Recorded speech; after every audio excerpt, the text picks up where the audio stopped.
The night the Valkyrie beast broke through the palace walls, every creature in the Empress Sylvathon's court did exactly what their species had done for 10,000 years of recorded galactic history. They ran. The Keldorians, elegant, long-limbed, their silver fur bristling, scattered through the eastern corridors in a stampede of clicking hooves. The Oriti advisors, bioluminescent and ancient, simply phased, their bodies dispersing into light and reconstituting somewhere far from the danger. Even the palace guard, the elite Shethrani soldiers bred for combat across 17 generations, fell back in disciplined retreat. Protocol dictated it. Doctrine demanded it. When a Valkyrie breached a structure, you evacuated and called in an orbital strike. That was the rational solution.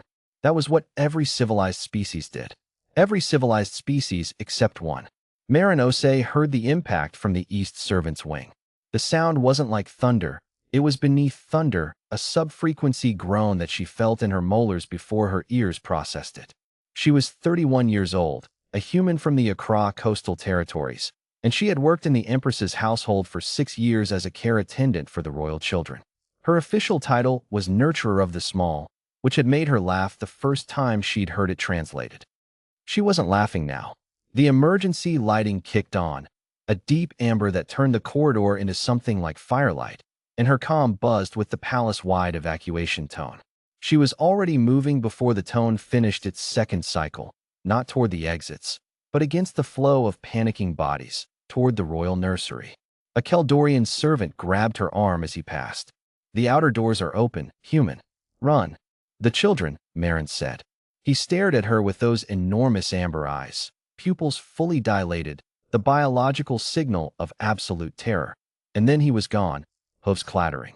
Marin ran the other way. The royal nursery housed 4 of the Empress's youngest offspring. The Sylvithi young were not like human children. They were fragile in ways that humans were not.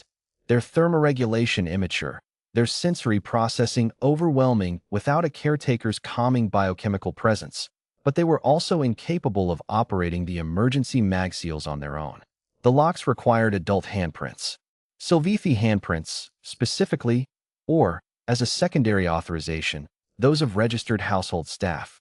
Human handprints. Marin had read that memo when she first took the post, and thought it was a strange detail. Now it was the only detail that mattered. She could hear it. The Valkyrie. Even 2 corridors away, she could hear it. Not so much a sound as a presence, a wrongness in the air, a pressure that made her sinuses ache. The beast was 12 meters of armored predator, evolved on a low-gravity death world to hunt the apex creatures of that ecosystem. It had wandered into the palace through a collapsed perimeter section, territorial, confused, and catastrophically dangerous. The nursery door came into view. Through the reinforced transparency panel, she could see all 4 of the young ones clustered in the center of the room, their opalescent scales flickering with distress signals, their small mouths open in the high-frequency cry that human ears could barely register, but that her body recognized after 6 years as wrong, wrong, wrong. She pressed her hand to the panel. The lock recognized her. The door opened. She was inside in 3 seconds, and the door sealed behind her. The eldest, whom Marin privately called Pip, because his official name took 45 seconds to pronounce correctly, latched onto her immediately. The others followed, a press of warm, scale-covered bodies against her legs, her arms, her torso. She felt their fear as a physical thing, the tiny tremors running through them. "I've got you," she said. It was in Galactic Common, which they understood, but she also said it in the way that needed no translation. Low, steady, a hand moving in slow circles on the nearest small back. "I've got you. I'm right here."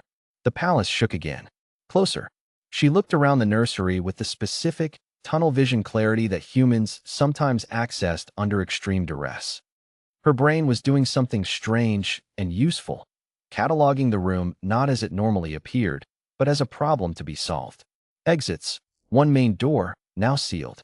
1 maintenance access panel, too small for the beast. Defensible positions. The interior alcove, reinforced for exactly this scenario, designed to withstand structural collapse. Food supplies, 3 days. Oxygen recycler, functional. Communication. The nursery had its own hardwired emergency line, independent of the palace network. She moved them all to the alcove.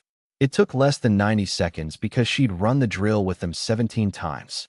The Empress had thought she was being excessive. Marin had smiled politely and kept scheduling the drills. The hardwired comm terminal was already blinking. She opened the channel.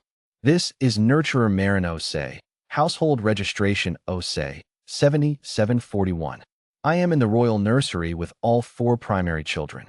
We are sealed in the secondary alcove. I need a status on the Valkyrie's position and an estimated time for containment. A crackling pause. Then a Shethrani command voice, clipped and professional despite the chaos she could hear behind it. Nurturer Osei. Confirmed. The beast is in the central atrium.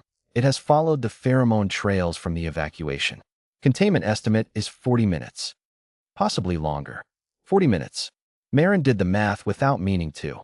The alcove would hold. She knew it would hold. But the children's distress signals were escalating, and Sylvithi Young, under prolonged acute stress, could enter a cascade state. A feedback loop of panic that could cause genuine physiological harm. She needed them calm. She needed to give them something to hold on to.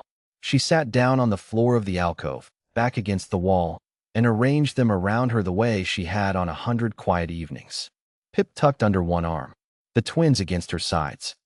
The smallest, who had no unofficial name yet because she'd only hatched 11 weeks ago, curled directly onto Marin's lap like she was a heat source, which, compared to Sylvithi body temperature, she essentially was. And Marin began to talk. Not about the beast. Not about the evacuation. She talked about a place called the Gulf of Guinea and how the water looked in the early morning, greenish gold, and very calm. She talked about the smell of rain on hot pavement, which was something no translator had ever quite managed to convey, but which she described anyway, carefully, in words. She talked about her grandmother's hands, and the particular sound of a certain kind of music, and the way humans had once looked up at the stars and told each other stories to make the darkness feel smaller. The small ones trembling slowed, then stopped. One by one they stilled. When the Shethrani breach team opened the nursery door 37 minutes later, they found 5 sleeping figures in the alcove, 4 small, opalescent, and alien, and 1 human woman who had stayed awake the entire time, watching the door, unwilling to let her guard down even now. She stood when she heard the team's boots. Her legs had gone to sleep. She didn't mention it. Children are stable, she said. No cascade events. The youngest may need a thermal check. She ran a little cool toward the end. The team leader, a scarred Shethrani veteran of 11 campaigns, looked at her for a long moment. You were registered as evacuation priority, nurturer. The system flagged you as non-compliant. Yes, Marin said. I know. Another pause. Then, with the slow deliberateness of someone performing an act they had not performed often, the Empress will be informed of what you did here. Marin looked back at the alcove, at the 4 small bodies still asleep in a pile, scales flickering softly in the amber light. Just make sure they sleep it off, she said. Pip gets night terrors if he's woken up too fast. She said it like it was the most important thing in the room. Because to her it was.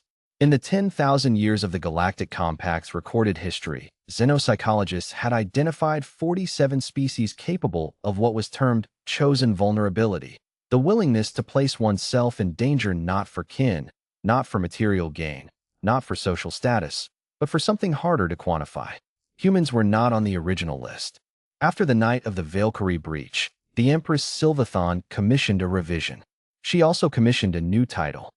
Marin Osei, formerly Nurturer of the Small, became the first human ever granted the Sylvithi honorific reserved for those who had defended the imperial line.